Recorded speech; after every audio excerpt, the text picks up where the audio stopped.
moko ba mission o ko na valeur politique à République démocratique du Congo émission ça plus pédagogique d'être toujours que cible ça plus jeunesse et Cincinnati nous en a besoin qu'apprendre micro je pense que ça une mission à préparer la jeunesse montagne parce que ça fait pratiquement 61 ans au grands-parents na biso ba bundaki entre autres papa Mfumu Kimbangu ba maman Kimpavita ba Bolikango ba Maréchal Mobutu Lumumba Kasavubu Malula et autres pour na repesa biso lipanda ba pesi ba tata na biso bazu lipanda na mais ezaki tellement mal géré ba keko tikelango ba Rwandais lelo mboka na biso komi na pasi to komi na occupation éducation ekufi économie mboka ekufi sécurité n'en parlons pas tout ça et puis social to beta même pas le sola social nani oyo a défendre ba congolais na kati mboka na bango Congo démocratique ba fidèle émission valait RDC na pesi nombo TP na so présenter bino émission avec beaucoup de certitude et surtout beaucoup d'amour par rapport à l'invité dans un plateau. Il y a les bossos comme on a eu Moustapha Kalambaye, il y a mis balé comme on a eu Merle Vouvou, bah moi balé basé activiste et tout peu, bah combattre la liberté casse Congo démocratique de Moustapha n'a plus son mot. Mbote de Kodosta, mbote na ba Congomani nyoso to ba beteli ba koya kola na biso mokolo manelo. Boni nzoto nani. Nkolo akobatela nzoto ali malamu. Nkolo akobatela o so nkolo abatela to bi na Congo. Un peu férié apparemment. Pardon? Un peu férié. Toujours, na Congo koza na sengote. Comment na même koleka na mboka oso koza na esengo seki na ebité. Ya on a singa quand même la bande ko na ba kangaka ba photo pour na kotia kana ba réseaux sociaux. Faut pas ko kangaka photo ko seka. Faut que la kisaka na ba koza ka hypocrite na Congo mtaza na esengo azate. Tout va mal. Tala lobe na kisasa mbule nokaki esika kotia le colonialité. Entre-temps, ba libaki na biso doza na kisasa bopeto, ba libaki na biso ba ko tonga kisasa kitoko na ebité. Kisasa kitoko ekomi na niveau ni. Jusqu'aujourd'hui, ça ne va pas. Si on a conseillé à la Congomani, nous avons fait la mission pour en 2023, Félix doit partir.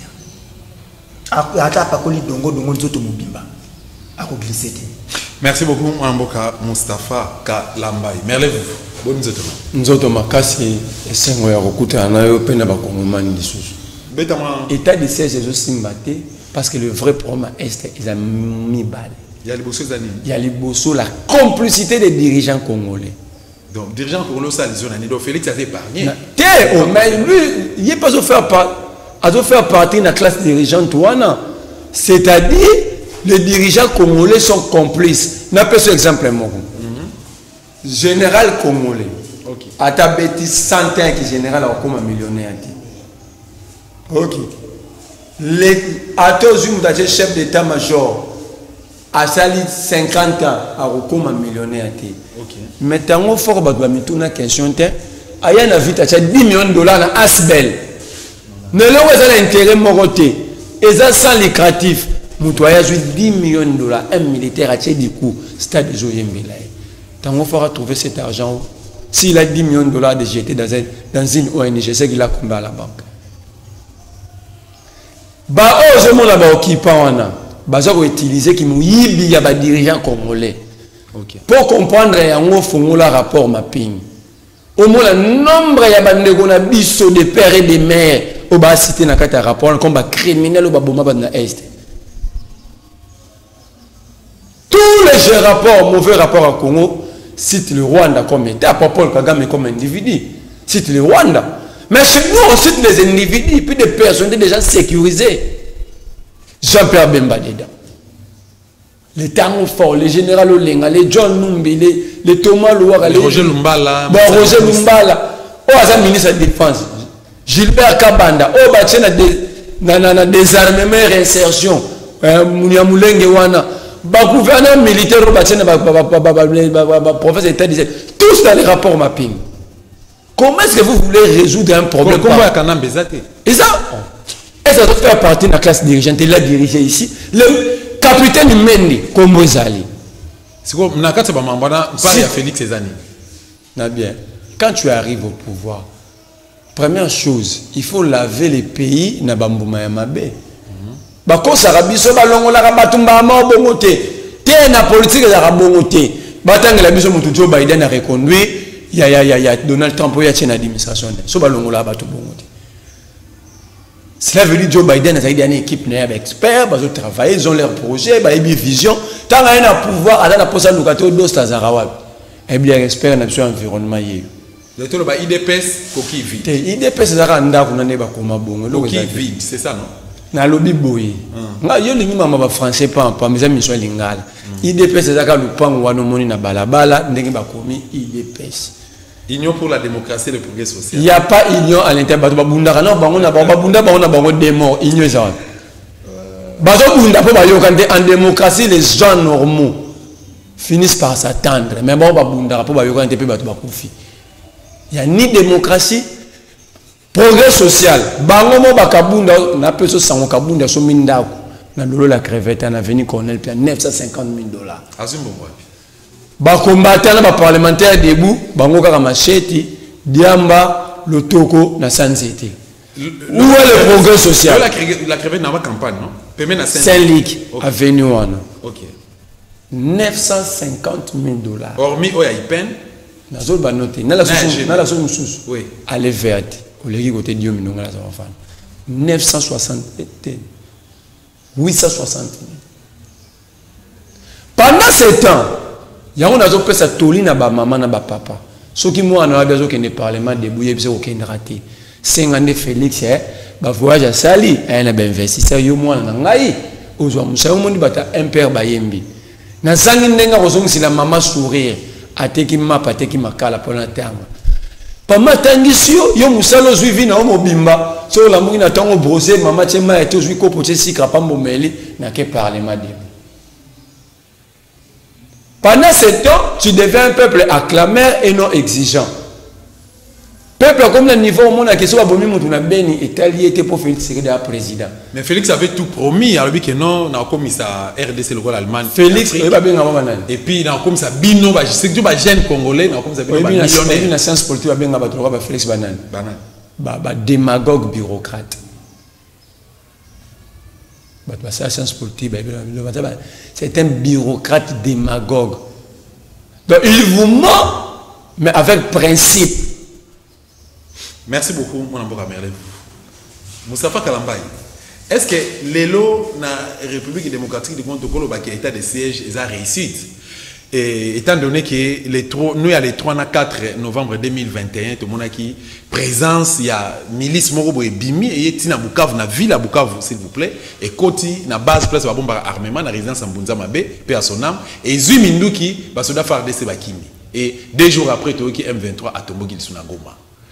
L'élo, état de siège, pour na yo, une réussite ou bien échec?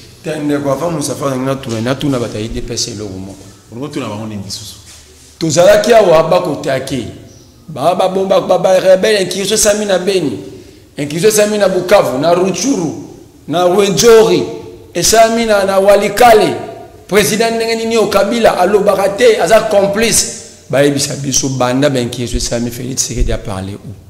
Merci beaucoup. Tu besoin c'est ndeko Moustapha qui Moustapha Kalamba Imaloba par rapport à l'état de siège un mot. Comment on a état de siège wana fiction. Le comme on zaka na ngote me balati si on nzoto fiction.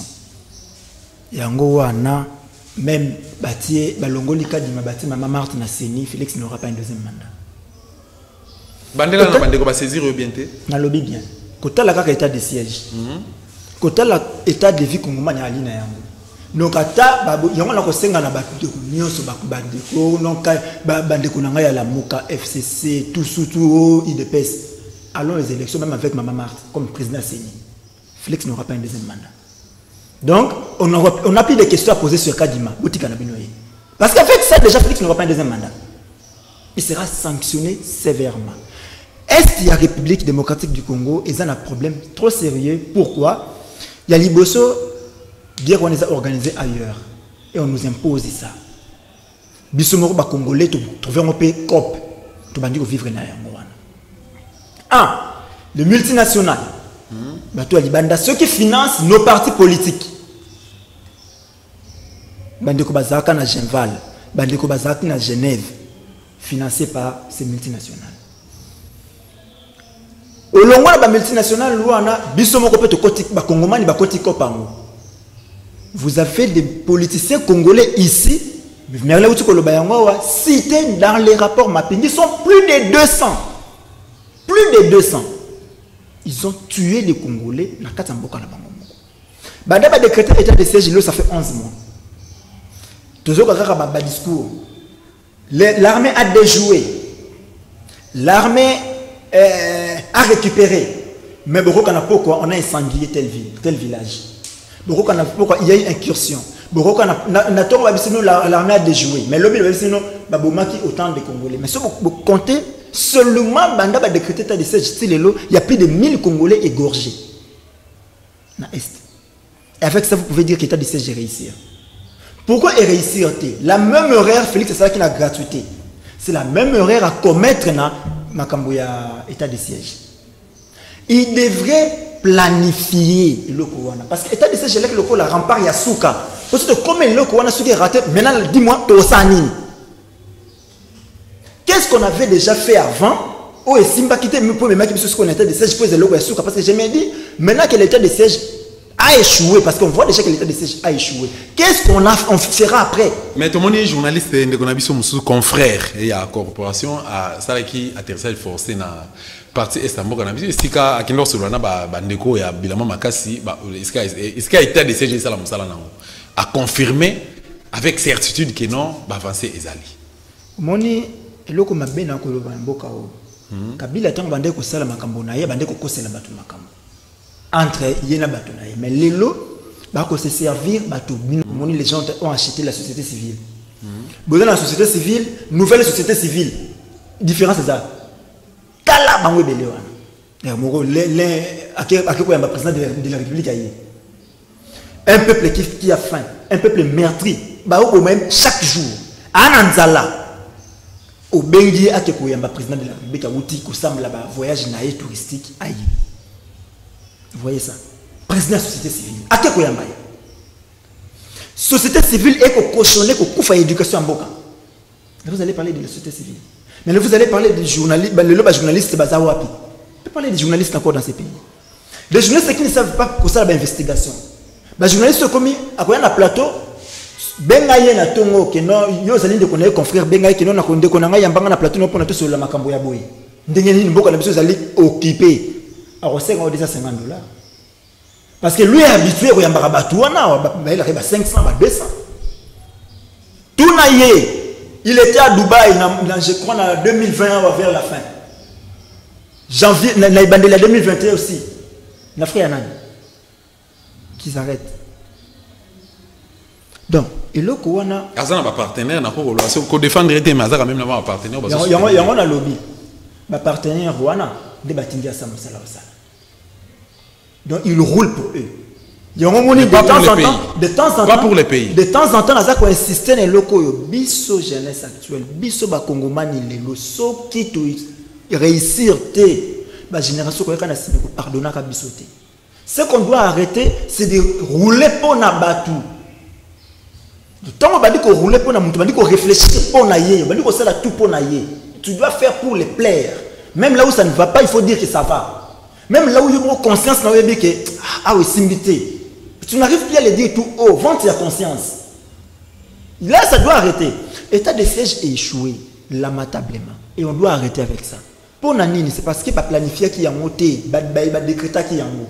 Dans le mbang, que non, c'est tout ça l'état de siège. Mais vous voyez, dans l'état de siège, les mêmes bourreaux et peuple, ils vont pester à ce qui fait ce peuple. Vous sentez ce que ça fait?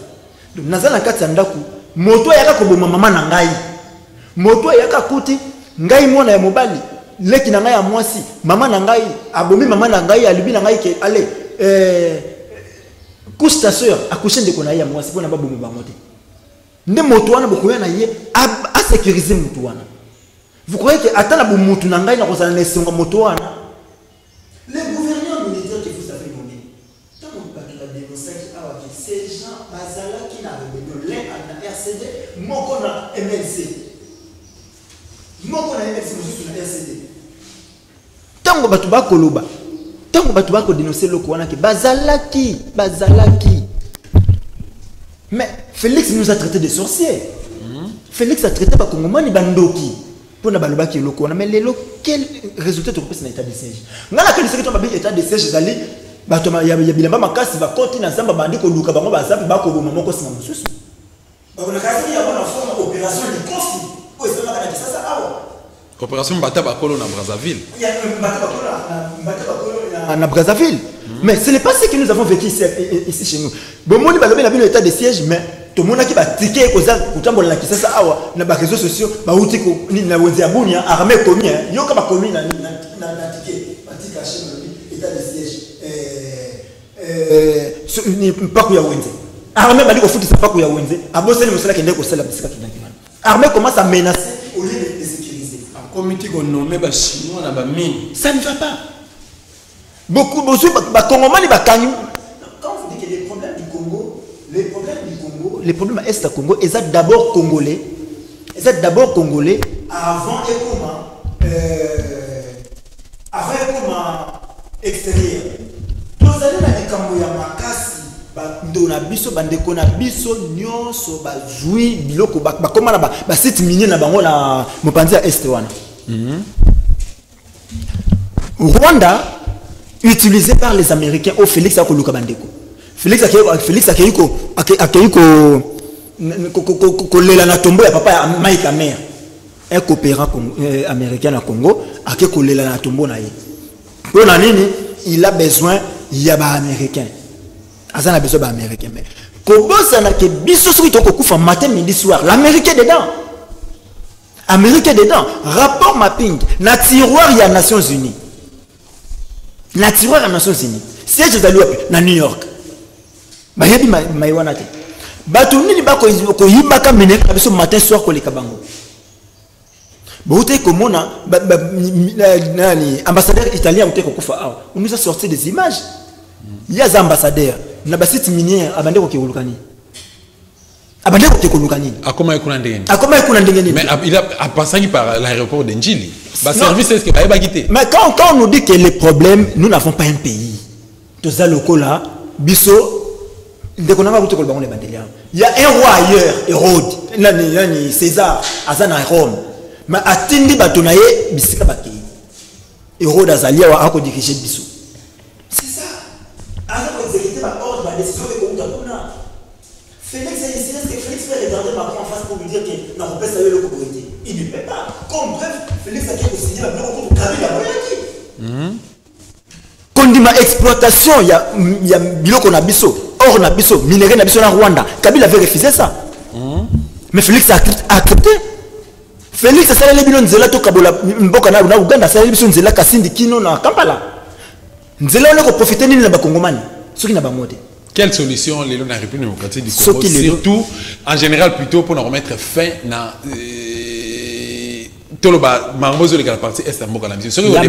quelle solution? La meilleure défense c'est l'attaque. La meilleure défense c'est l'attaque. Parce qu'on a tout essayé, ça n'a pas marché. Tu mets qui la diplomatie simbité. Tu mets qui l'état de siège simbité. Maintenant là nous devons attaquer les Rwandais. Le Congo doit attaquer les Rwandais. Armée et aux tête ou bien population des fois téléma pour mettre fin à mot. C'est deux choses différentes. Mais comment expliquer? Nation mi balé. Yali bosso. Nandenge na bande koloba tout le long émission là pour insister le Komoko. Les Congolais doivent se désolidariser des politiciens démagogues. OK. Qui ne pensent qu'à eux et ne penseront jamais à nous. Bango batala ka bango na bana na bango. Les faits sont là. Okuta ata opposant mon côté administration na balabala parce que pour y aller paiementer. Ils ne sont pas là. Affaire RAM, depuis que ces gens n'en parlent pas parce que bango basomba crédit le quoi bisoté. Na somba 1000 francs na on les bakatinga 1000 francs somba il y a somba ya $10 ata bakati $1 il ne sent pas ça. Oh les concernés yende à Lugrabiso. Maintenant nous devons nous désolidariser de ça parce que ce qui est le Rwanda a bengi un politicien autre qui kolinga lelo. A dit que Félix va à Rolonga wana to kotia yo. Quels que soient les moyens il va accepter. Pendant ce temps, les guerres à l'Est vont persister. Comme bref, Kabila était là, il y avait des guerres. Kabila est parti, Félix est venu, les guerres continuent. Toujours guerre asymétrique. Donc, nous sommes en subir. Maintenant, nous devons attaquer. Ce qui est la population, c'est de solidariser comme population. Il devient un peuple exigeant et non flatteur. Est la solution. Parce que l'armée doit travailler. L'armée au travail pendant que l'armée allait infiltrer et puis la plupart bateaux basés dans les bâtons de commandement, ce sont des étrangers. Voilà également dans la police. Voilà ce qui a été dit, c'est Fola Kibandela. nakati armée, nakati ba service de sécurité. Correcteur armée. Fallait qu'il kobanda wana parce que ces gens ou pour ça la réforme. Ces gens ne sont plus à chercher, ils sont déjà identifiés. Bah n'est que un tel. Oyo ateka minduki, oyo ayiba minduki, oyo ayiba oyo ayiba Rwandais, Ougandais. On les connaît tous. Félix les avait tous reconnus avant que Azala nommé na sommet à l'état congolais. Mais à un moment donné, tant à ce pouvoir, alors que baza ba frère nabiso ba congolais. O accompagner na place na otiko lobana yo awake. Congolais faut tout kabona parce que n'importe qui politicien ne se beaucoup tia wana. Soki batuana ba rassurer par naie. Il ne va plus nous regarder. Quand on le fait, il faut reconnaître le génocide rwandais. Pourtant, la victime de Makobo la Bazali. Il y a Tingi Félix Nabeta Tour Konate. Bande qu'on a besoin de Koufana Kisangani Bitumba ya Bemba na Rouberwa. Félix Nabeta Tour Konate. Il y a Kamona Sampo. Et pas son problème, ça ne lui concerne pas. Ça ne lui concerne pas, ça ne pourra jamais lui concerner. Ce qui l'intéresse, ils allaient. Mais les problèmes, peuple congolais. Merci beaucoup. Nous prendre en charge. Nous dire en face et leur dire que c'est vous. C'est d'accord. Merci beaucoup. Ils ont été complices de Rokouf Mboka. Et nous, population, nous étions encore parce que tu as accompagné Kibango. Et les lots, si tu comprends que Mboka Rokouf encore plus. Merci beaucoup, moi Mboka Moustapha Kalambaye, merci. Merveilleux, vous voulez vous répondre à un rendez-vous Nabiso. Réalité, il fallait que tu continues l'émission. Réalité, où tu as un problème technique et pour permettre de continuer l'émission Sengeli Tokata. Moi, mon de la fin, n'a pas nayo. Merveilleux, vous bandeko balandi biso ou te banelpe sika souka plutôt ba ko retenir ni par rapport à entretien Nabiso. Ba retenir ga eloko moko. Il faut Congolais à Bunda à récupérer destin. OK. Donc, on va voir en français la réappropriation de la nation par le peuple lui-même. Parce que les décideurs ont échoué. La communauté internationale a échoué sur la question du Congo. La communauté internationale est l'auteur principal en complicité avec la classe dirigeante congolaise. Dernier rempart, quel peuple est mort. Peuple face à l'année. Soit révolution, soit soulèvement.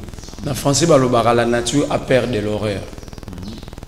Et ça, que sur le côté, il y a un leader, il y a un bosso. Le peuple a accueilli, leader a Robima. Leader a Robima. Akubanga horreur. Donc, il faut que le peuple prenne ses responsabilités. C'est désolidariser de l'homme politique. C'est désolidariser des voleurs, des criminels. Cesser de chanter pour les criminels et les voleurs. Et prendre les choses à main, la destin du Congo doit être décidé ici et par le peuple. Merci beaucoup, mon Mboka Merlin. Vous, Moustapha Kalambaye, bandeko va retenir nanga normalement le basuka parce que tu comme pratiquement na souke sengi tokata parce que problème technique les opposés à wana régie na biso. Et loko na kosenga na ba Congomani nyoso. Loko na kosenga surtout na jeunesse congolaise. Nous devons cesser de servir de pont aux politiciens. Parce que ces gens-là, ils n'aiment que leurs intérêts. Okay. Donc, comme on a niveau non à certaines choses, là, tu peux. Et quant à Félix et son équipe, même parlement, on est à 500 personnes. Je leur ai dit déjà qu'ils seront sanctionnés sévèrement en 2023. Mais donc, sénateur, gouverneur, dans le parlement, tout le monde. Félix et son équipe au Bazali, plus de 5, plus de 1000, plus de 2000 dans Bokao. Bango, tout personne ne rentrera. N'a pas gouverneur, n'a pas nani, tout bas député provinciaux, tout. On va tout les changer. Et c'est là en 2023. Barozo même pas un jour de plus. Et sur ce, n'a pas Banaka Dima, Denis. Parce que pour le moment, on doit faire avec lui. On doit faire avec Kadima parce qu'il est déjà là. Trop cautionner et retard sous soutien. On est déjà en retard à plus de, il y a une année d'andam. Surtout continuer à boyauter dans 5 mois, dans 5 ans de retard, Félix a raison qu'il a organisé l'élection de Baboyaki. Tokolande la moti nasuka. Félix, qu'il mette même Augustin Kabouya au sommet à Séni. On veut les élections en 2023. Parce qu'il sera sanctionné sévèrement. Merci beaucoup. Merci. Merci mon amboka. Voilà, je remercie plus l'équipe technique qui a accompagné qui a entretien Nabiso, n'a invité Nangai, mon amboka merle. Vous allez mon combattre liberté, pe lisusu. Moussafa Kalambai, mon combattre liberté. Lisusu, bolandi franchise na bango, bolandi position na bango par rapport à Union Soleil Kanamboka Nabiso, Congo démocratique. Entretien Nabiso, qui plus focalisé na problème à Est Amboka Nabiso, les fameux état de siège, ici puis ma pinga na biso bazali ba gouverneur kuna ba soda bazali ko bunda tout ba kendeki na idée ya ko bunda mais tozo ka moi inquiétion ba rwandais ezo ko salema kaka na mabele ya ba congolais bazo zo minduki kaka ba soda na biso bazo terroriser peuple bazo ko piller mboka bazo ko violer ba maman. On se pose tant de questions sans réponse. Est-ce que ce pays est réellement gouverné et pas ya un congolais fils ya ndeko oyo to betela ka itolo à un moment donné suite à ignorance auto vaka na. Merci beaucoup na équipe technique ou accompagner encore une fois. Merci na ba fidèle à l'émission Valeur RDCN. Bon na biso chaque dimanche na 16h15 na canal King Télévision, puis chaque lundi na 22h15 na canal télévision toujours plutôt. Tu allez disponible na YouTube sur www.dostatv.com au Zalanda. Intégrité de M. Salaka. Bah remarque na ba situation na bino aux toujours les bienvenus à travers ba numéro na biso contact. Oh lingi à participer à l'émission Benga biso contacter biso remplir ba conditions requises toko l'exayo. Ceux qui posent la besoin de réponses par rapport à la prise de position, pour répondre à rediriger l'émission. Comme d'habitude, bye bye.